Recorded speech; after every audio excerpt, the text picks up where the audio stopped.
Hey there, doing it, Zach here. So for those who don't know, the NFL, the National Football League, has officially started.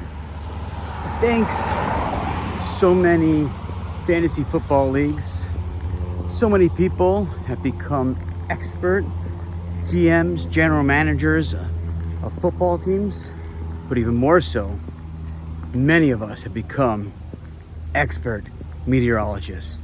That's right. The weather of each game makes a huge difference. And you'll see a very fascinating statistic by a lot of the games, especially those down in South Florida. You'll see the weather temperature for the day is 87 degrees, but it feels like 97, or the real feel will be 102. What does that mean?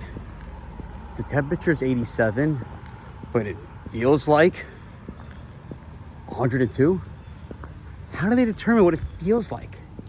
Is there like a guy who's like out there and they're like, oh, well, it's 87 degrees.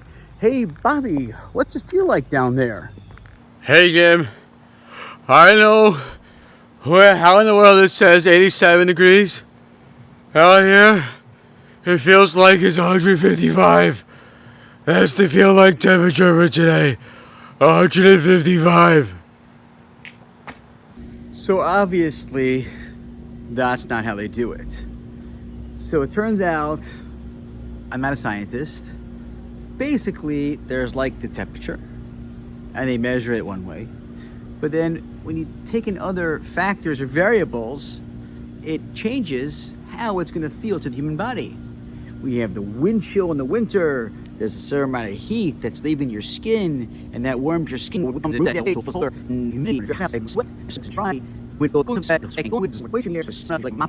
Heat index.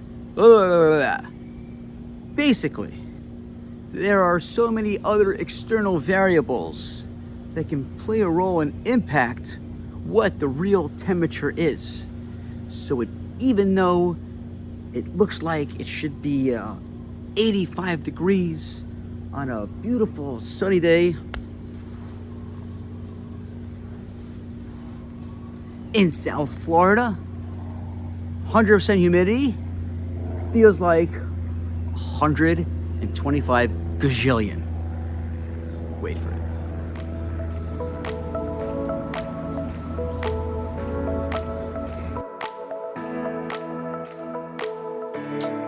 What's your Rosh Hashanah temperature?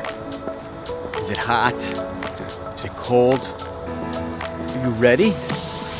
Imagine some of us aren't feeling those Rosh Hashanah vibes just yet.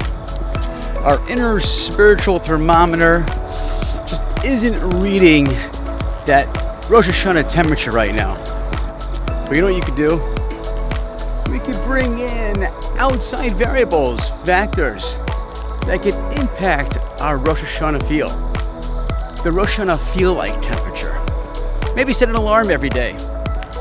Do a relatively small and easy mitzvah. Maybe give a quarter of tzedakah every single day, a quarter of charity. And you could say, I'm doing this for Rosh Hashanah. Maybe find an easy to read Torah book. Learn 5 minutes a day and say as you read, I'm learning this for Rosh Hashanah. Pick up a Rosh Hashanah prayer book. Look at it, review it. As you review it, tell yourself, I'm doing this for Rosh Hashanah. If you don't pray every single day, or even if you do, for 5 minutes, take a moment in a prayer book or by yourself. Pray to Hashem, tell Him your needs, your hopes, your aspirations. Tell Him why you're praying to Him, why you're praying now. Tell Him you're doing it because you want to get ready for Rosh Hashanah. If you do any of these things, or maybe you can think of something else, I can almost guarantee you'll feel like Rosh Hashanah is coming. And it will feel awesome. All the best.